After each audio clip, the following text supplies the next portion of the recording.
दुआना सवारी पाड़गंज पाड़गंज पाड़गंज दुआना सवारी। हाँ दुआना सवारी दुआना सवारी दुआना सवारी पाड़गंज पाड़गंज पाड़गंज। हाँ बैठो जी बैठो। आ जाओ बैठ माई बैठ। हाँ चलो मेरे लाहौरी चलो। चल चल।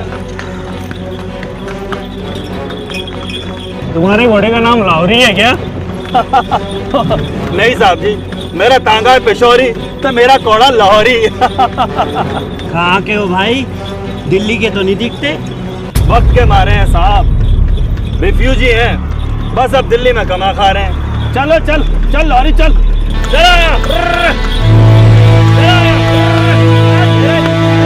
कहते हैं समय बहुत बलवान होता है, क्योंकि वक्त का पहिया जब घूमता है तो राजा को रंक और फकीर को बादशाह बना देता है। ऐसी ही एक दास्तां एक टांगा चलाने वाले की भी है। वक्त ने जब करवट ली तो वो टांगे वाला देखते ही देखते मुकद्दर का सिकंदर बन गया और उसकी जिंदगी लोगों के लिए बन गई एक मिसाल। हैरान कर देने वाली कामयाबी की ये कहानी महाशय धर्मपाल जी की है।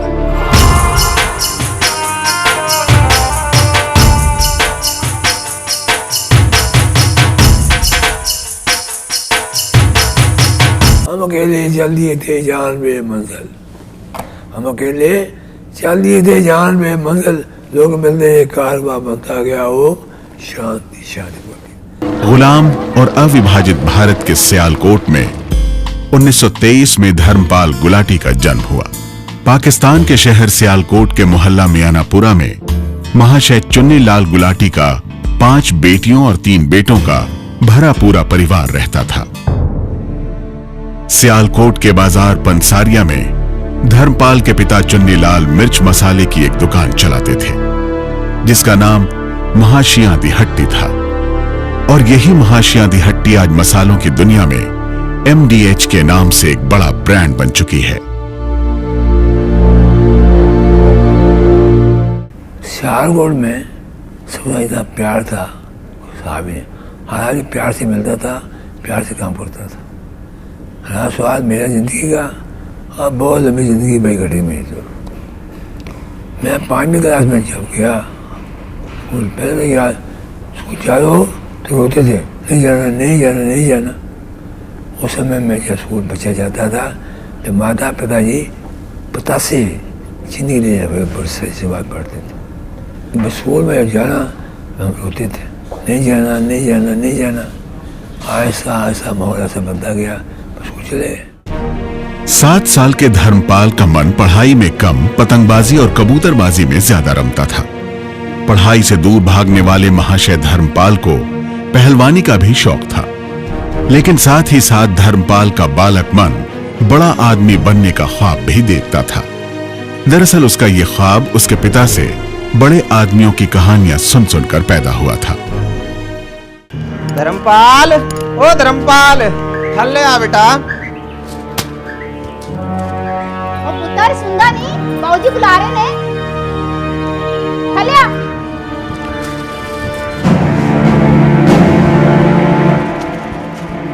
क्या बात है बाबूजी? ओ बेटा, मैं बहुत दिनों से देख रहा हूँ तेरा ध्यान पढ़ाई में नहीं है। अरे तू चाहता क्या है? अगर पढ़ेगा लिखेगा नहीं तो दुनिया में बड़ा आदमी कैसे बनेगा? बाबूजी अब तुझसे बताओ मैं की करा? देख बेटा, एक बात मेरी हमेशा ध्यान रखना, चाहे राम बनो चाहे रावण, जो भी बनो, पर दुनिया में ऐसा बनो कि लोग तुम्हें याद रखें। बेटा तू कोई हाथ का काम सीख ले, तू कल से दस्तकारी के काम पर चला जा। लकड़ी का अच्छा कारीगर बन जाएगा तो कल को अच्छा ठेकेदार भी बन सकता है। समझ रहा है ना बेटा?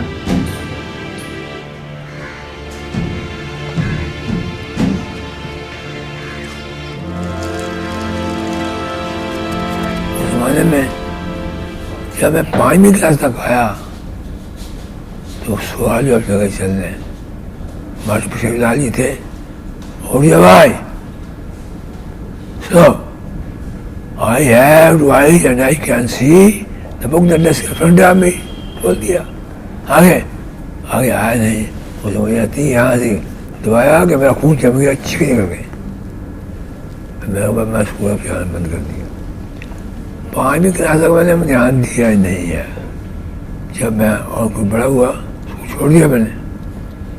मैं बेटा आप क्या करेगा, ये काम कराते बढ़ेगा, लकड़ी का काम, लकड़ी का मकान बनाएगा। मैं 8 महीने मैंने बड़ी का काम किया। धर्मपाल 5वीं क्लास भी पास न कर सका। पिता चुन्नीलाल ने बेटे को हर तरह के कारोबार में खपाने की कोशिश की। कभी धर्मपाल को साबुन की फैक्ट्री में काम पर लगाया, तो कभी चावल की फैक्ट्री में। कपड़े से लेकर हार्डवेयर की दुकान तक धर्मपाल ने 15 बरस की उम्र तक कई पापड़ बेले। लेकिन जब धर्मपाल का मन कहीं नहीं रमा, तो पिता चुन्नीलाल ने उसे मसालों के अपने पुश्तैनी कारोबार में लगा दिया। पिताजी मैं गाँव से आए थे कि बेटा मेरा अमीर बन जाएगा। कपड़े की दुकान बैठा दिया, छोड़ दिया। बड़ी का काम है, उसके बाद क्या उसको बोलते हो, हार्डवेयर का काम किया, ये भी लगा, छोड़ दिया। बाजार डब्बा पड़ा, छोड़ दिया। फिर मैं आकर के मुझे आपकी दुकान पे बैठना पड़ा। फिर मैंने 2 पैसे के मेहंदी जाते मामा ने सब लोग मुसलमान थे, वो मेहंदी बहुत लगाते थे। गर्मी के दिन में मैंने पूरी अमाउंट 2 पैसे की रेडी मैंने ली। कल मैंने यहाँ आने पैदा रंगन गली मेहंदी बेचने 2 पैसे पुड़िया। खैर करते करते आहिस्ता आहिस्ता काम बढ़ता गया। इसी बीच 18 बरस के धर्मपाल का लीलावती के साथ विवाह भी करा दिया गया। शादी के बाद नई जिम्मेदारी के एहसास ने धर्मपाल की जिंदगी को अब पूरी तरह से बदल कर रख दिया था। यही वजह थी कि अब वो मौज मस्ती छोड़कर मसालों के अपने पुश्तैनी धंधे में ज्यादा दिलचस्पी लेने लगा था। हम पेशावर से मिर्ची लाते थे, अमृतसर से मेरी हल्दी आती थी। सारा किराने का माल अमृतसर में आता था। बड़ी मंडी थी अमृतसर की। आकर के हम अपने हाथ से मिर्ची कूटते थे, चिक्की पीसते थे। फिर हमने क्या किया, हल्दी पिसानी खास से दुकान के बड़ी चिक्की लगा की चिक्की पीसी हल्दी। 2 पैसे पुड़िया बांधनी, 1 आने की, 2 आने की, आधा से ऐसे पुड़िया बांध बेचते थे। जिसका माल बढ़िया होता है गाँव आहिस्ता आहिस्ता अपने आ जाता है। मैं बड़ा अच्छा हूँ, नहीं मैं अच्छा हूँ, मेरा माल अच्छा हो तो मैं अच्छा बन जाता हूँ। सियालकोट के बाजार पंसारिया में चुन्नीलाल की मसालों की दुकान जम चुकी थी। पूरे सियालकोट में उनके देगी मिर्च की धूम थी। लेकिन जब देश आजाद हुआ तो बंटवारे का दर्द चुन्नीलाल के परिवार को भी सहना पड़ा। सियालकोट में जहां चुन्नीलाल का परिवार रहता था, उसके एक तरफ हिंदुओं का मोहल्ला था और दूसरी तरफ मुसलमानों की आबादी थी। जब यह तय हो गया कि सियालकोट पाकिस्तान में ही रहेगा, तो यहाँ के हिंदू समाज में खलबली मच गई और असुरक्षा की भावना ने चुन्नीलाल को भी सियालकोट छोड़ने पर मजबूर कर दिया। और इस तरह सियालकोट का ये संपन्न परिवार 20 अगस्त 1947 के दिन शरणार्थी बन चुका था। उधर से आवाज आती है, नारे तकबीर, अल्लाहू अकबर, हर महादेव। श्रीमान जी पेशावर में हमारे रिश्तेदार थे, लालबनी रिश्तेदार थे, लालबनी थे। काफले वहाँ से आ रहे हैं, ऐसे मारे जा रहे हैं, लुटे जा रहे हैं। लड़कियाँ जैसे भेड़ें बकरी होती हैं, लोग ले जाए जा रहे हैं। जैसे पाकिस्तान देखा हमने, गाड़ियाँ आ रही हैं, कट के आ रही हैं। इधर से देखा, इधर कट जा रही हैं। मुझे भी याद है, हमारे गुदाम में हमारे मोहम्मद नहीं साहब थे, बड़े पिते थे बड़े पिताजी मसाला बेच रहे थे गुदाम में ले जाते। हमारा सलाम बादशाह जी, अगर हमारे पैसे छीने तो अब हम जाएंगे नहीं, छोड़ दिया। महाशय धर्मपाल बताते हैं कि सियालकोट के रिफ्यूजी कैंप में कुछ ही दिन गुजारने के बाद जब गुलाटी परिवार ने पाकिस्तान से पलायन किया, तो डेरा बाबा नामक बॉर्डर उनके परिवार का पहला पड़ाव बना था और यहीं से पाकिस्तान की सरहद पार करके उन्हें अगले दिन अमृतसर पहुंचना था। अमृतसर में आ गया, पहली गाड़ी हम आए हैं, ठीक आ गए, गाड़ी कट गया। चला 7 सितंबर 1947 चले गए ट्रेन में बैठ के सर परिवार जिससे आ गया। जिससे पाकिस्तान में था, बीच में रावी दरिया था, डेरा बाबा नार था। वहाँ से हम बाहर बड़ी मुश्किल से पार किया। चढ़ते चढ़ते घसीटते आते जाए, घसीटते। बरसात का मौसम में बरसात ऐसा हो रही थी, मत कुछ यार जरूर आ जाती। लेकिन पलायन की वो रात गुलाटी परिवार पर कयामत की तरह गुजरी थी। रात में जब महाशय धर्मपाल का परिवार सड़क के किनारे सो रहा था, तब एक ट्रक धर्मपाल के चाचा की टांग कुचलता हुआ गुजर गया। मेरे में 1500 रुपया था। मैं, मेरा भाई धर्मवीर बड़ा, मेरा भाई लाला मुर्खा, तीनों आदमी हम चल दिए। हम आए ट्रेन में, जब आए लाशें नशी पड़ी हुई, बरसात हो रही है, और बड़ी मुश्किल से आकर के हम वहाँ सीखे पे आए। सीखे का नाम बोल गया मुझे। सीखे में आए वहाँ तो आके लाइन टूटी हुई थी। वो पहले चले, फिर रावल लुधियाने में आ गए। लाइन यार खाली पड़ा हुआ था। वो यार भैया बान एक रात हमें 15 अगस्त 1947 भारत आजाद हो चुका था। लेकिन यह आजादी अपने साथ मुल्क के बंटवारे का असहनीय दर्द भी लेकर आई थी। देश के विभाजन से लाखों परिवारों की जिंदगियां बर्बाद हो चुकी थी। वक्त का मारा ऐसा ही एक परिवार धर्मपाल का भी था। रोजगार की तलाश में सियालकोट से सैकड़ों मील का सफर तय करके जब धर्मपाल अपने रिश्तेदारों के साथ दिल्ली पहुंचे, तो करोल बाग में अपनी बहन के घर पर ठहरे थे। करोल बाग में ही एक खाली प्लॉट पर कब्जा करके धर्मपाल ने दिल्ली में अपना पहला आशियाना बनाया था। लेकिन अब रोजगार की चुनौती उनके सामने खड़ी थी। उन दिनों धर्मपाल की जेब में 1500 रुपए ही बाकी बचे थे। पिता से मिले इन 1500 रुपयों में से 650 रुपए का धर्मपाल ने घोड़ा और टांगा खरीद लिया, और इस तरह वो बन गया टांगे वाला।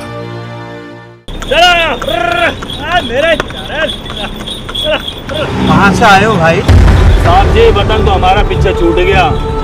बंटवारा होया तो देश बंटने के साथ साथ हमारा कारोबार भी उजड़ गया। वैसे तो हमारा मुल्क सियालकोट है, पर वो तो अब पाकिस्तान में रह गया साहब जी। अब तो बस रोजी रोटी की तलाश में दिल्ली चले आए। चलो लॉरी चल चल उठ। वो चांदी चुप चला गया। कुछ लोग टांगे भेज रहे थे। वैसा मियाँ तो कितने का? 800 रुपये का। खैर मैं 650 का मेरा टांगा ले लिया। मन में आया काम करेंगे, कहते हैं ना बेकार से कार अच्छी, कुछ तो करेगा। टांगा ले लिया 650 का। फिर मैं अपने घर पे आया बड़ी मुश्किल से। बाबा टांगा के मुझे पता नहीं था। आहिस्ता आहिस्ता लेकर मैं टांगा बांधा।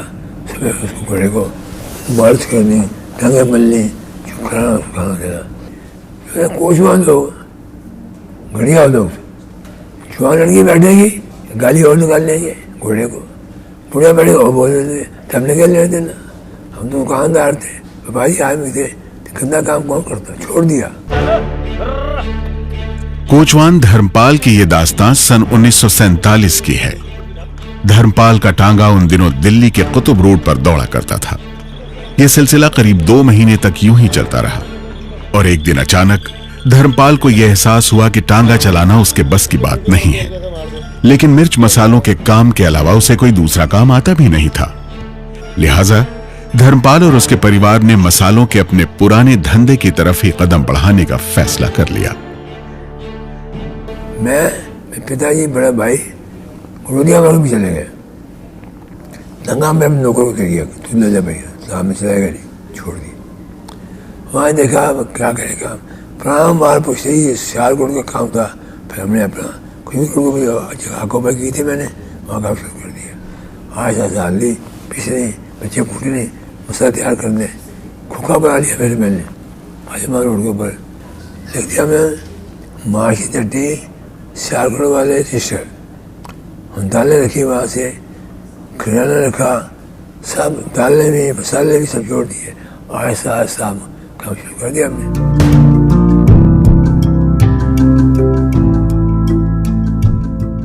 10 अक्टूबर 1948 में धर्मपाल ने अपना टांगा और घोड़ा बेच दिया और करोल बाग के अजमल खान रोड पर ही एक छोटी सी दुकान यानी खोखा बनवा लिया।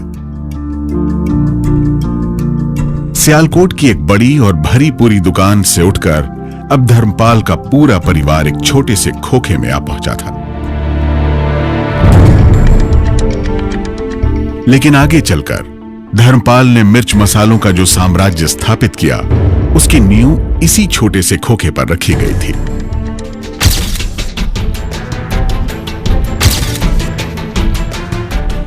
अखबारों में विज्ञापन के जरिए जैसे जैसे लोगों को पता चला कि सियालकोट की देगी मिर्च वाले अब दिल्ली में हैं, तो धर्मपाल का कारोबार तेजी से फैलता चला गया। 60 का दशक आते आते महाशया दी हट्टी करोल बाग में मसालों की एक मशहूर दुकान बन चुकी थी। माल बहुत बढ़िया बनाते, फर्स्ट क्लास। यही बात माल कमाई कम, माल बढ़िया। ऐसा ऐसा काम बढ़ता गया। मैंने क्या किया, एक दुकान ली मैंने प्रधान मार्ग में, दुकान नंबर 10। वहाँ बनाई मैंने। क्या मैं खोखा के बदले में कहाँ जाएंगे, वो दुकान बनाने के लिए मैंने जगह ले ली। वो बढ़ी गई, काम और बढ़ गया। मैं दुकान खाली पड़ी, मैं दुकान खाली पड़ी में खड़ा मेल करा मैं, वहाँ दुकान पर मैंने बनाई। महाशय धर्मपाल के परिवार ने छोटी सी पूंजी से कारोबार शुरू तो किया था, लेकिन कारोबार में बरकत के चलते वो दिल्ली के अलग अलग इलाकों में दुकान दर दुकान खरीदते चले गए। गुलाटी परिवार ने पाई पाई जोड़कर अपने धंधे को आगे बढ़ाया और मिर्च मसालों की बिक्री जब ज्यादा होने लगी तो उनकी पिसाई का काम घर की बजाय अब पहाड़गंज की मसाला चक्की में होने लगा था। लेकिन एक दिन जब महाशय धर्मपाल अपने मसालों की जांच करने मसाला चक्की पर पहुंचे तो वहां मसालों में हो रही मिलावट को देखकर सन्ने रह गए थे।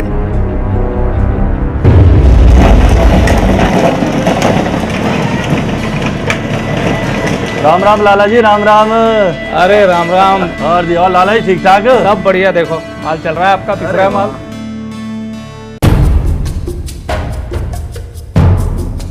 ये क्या हो रहा है लाला जी? माल पिस रहा है, और क्या हो रहा है? और बाबूलाल जी, इसमें जो ये मिलावट, इल्जाम क्यों लगा रहे हो लाला जी? ये जो है ना, माल आपका ही है। माल पसंद नहीं है ना तो कहीं और से पिसवा लो। अगर हो सके तो खुद ही पीस लिया करो फिर। ठीक है लाला जी, अब खुद ही पीस लेंगे। राम राम। कहता बाबूलाल ने मशीन में चना दाल डाल दी हल्दी में। ओहो, बड़ा काम खराब भाई। मैं वहाँ क्या पहाड़गंज में, बाबूजी आपने ये क्या किया? देखो आप तो बड़े शरीफ आदमी थे, बड़े अच्छे आदमी थे, पाप किया। दाल चने डाल दी, हल्दी का दाम महंगा 80 में। जानी मर्जी करो जी, आप काम करो, ऐसे बोला। मैं हाथ छोड़ दिया उनको। कुट और कुट ले। सियालकोट के दिनों में ही मसालों की शुद्धता गुलाटी परिवार के धंधे की बुनियाद थी। यही वजह थी कि धर्मपाल ने अपने मसाले खुद ही पीसने का फैसला किया। लेकिन यह काम इतना आसान नहीं था, वो भी उन दिनों में जब बैंक से कर्ज लेने का रिवाज नहीं था। लेकिन महाशय धर्मपाल की यह मुश्किल ही उनकी कामयाबी की वजह बन गई। गुलाटी परिवार ने 1959 में दिल्ली के कीर्ति नगर में मसाला तैयार करने की अपनी पहली फैक्ट्री लगाई। 93 साल के लंबे सफर के बाद सियालकोट की महाशया दी हट्टी आज दुनिया भर में MDH के रूप में मसालों का ब्रांड बन चुकी है। मैंने सीखा 6 बातें। ईमानदार बनना, मेहनत करना और मीठा बोलना। कृपा परमपिता परमात्मा की आशीर्वाद, माता पिता का, संसार का प्यार, दुनिया का आपसे प्यार से चला है। कितना काम बढ़ गया, कितनी फैक्ट्री बढ़ गया। फिर हमने क्या शुरू किया, वहाँ से बाद एक फैक्ट्री में और लगाई राजस्थान में।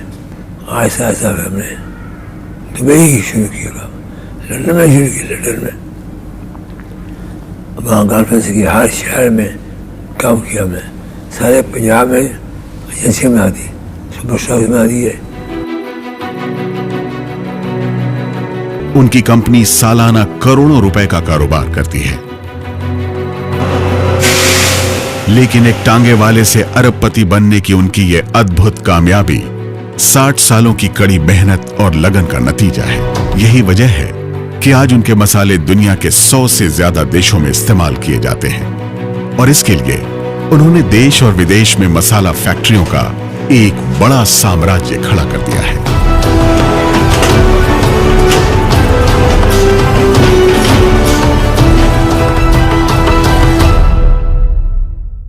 हमारा लंदन में वेयर हाउस है, लंदन में ऑफिस है हमारा, दुबई में हमारी फैक्ट्री है, शारजा में ऑफिस भी है हमारा, यूएस में भी ऑफिस है।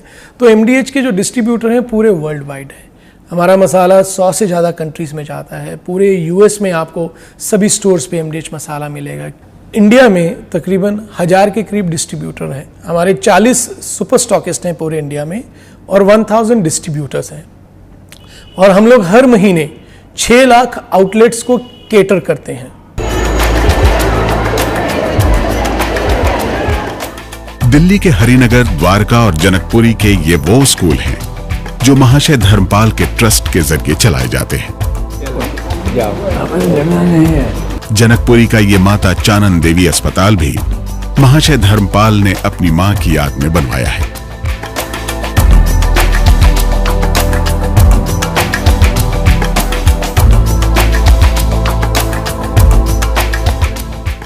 इस अस्पताल में सभी के लिए मुफ्त इलाज की व्यवस्था तो नहीं है, लेकिन डॉक्टरों की फीस से लेकर दवाइयों और मरीज के इलाज में भारी रियायत जरूर दी जाती है, जिसका फायदा यहां दूर दूर से लोग आकर उठाते हैं। महाशय जी का जो एक मकसद था ये हॉस्पिटल बनाने का, वो मनी मेकिंग नहीं था। उन्होंने ये हॉस्पिटल सेवा भाव के उद्देश्य से बनाया था। इनिशियली ये स्टार्ट हुआ था जस्ट एक आई हॉस्पिटल, बट उनको था कि मैं सोसाइटी की सेवा करूं, इसलिए उन्होंने ये हॉस्पिटल इतना एक्सपैंड करवाया।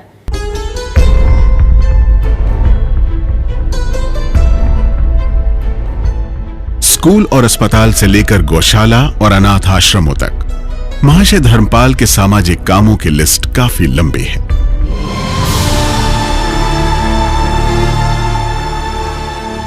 महाशय धर्मपाल की यह कहानी एक जर्रे के आसमान बनने की दास्तान है। 2 आने कमाने वाला एक शख्स कैसे मेहनत करके अरबों रुपए का साम्राज्य खड़ा कर सकता है, इसकी जीती जागती मिसाल हैं महाशय धर्मपाल। लेकिन बड़ी कामयाबी हासिल करने वाले महाशय धर्मपाल ने जिंदगी में उतने ही बड़े सदमे भी सहे हैं।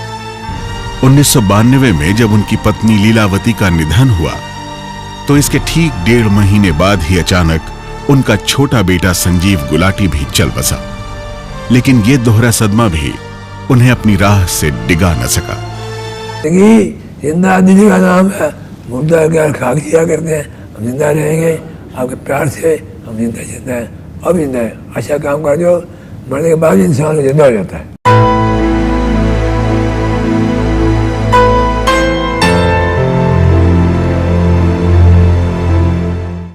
एबीपी न्यूज आपको रखे आगे।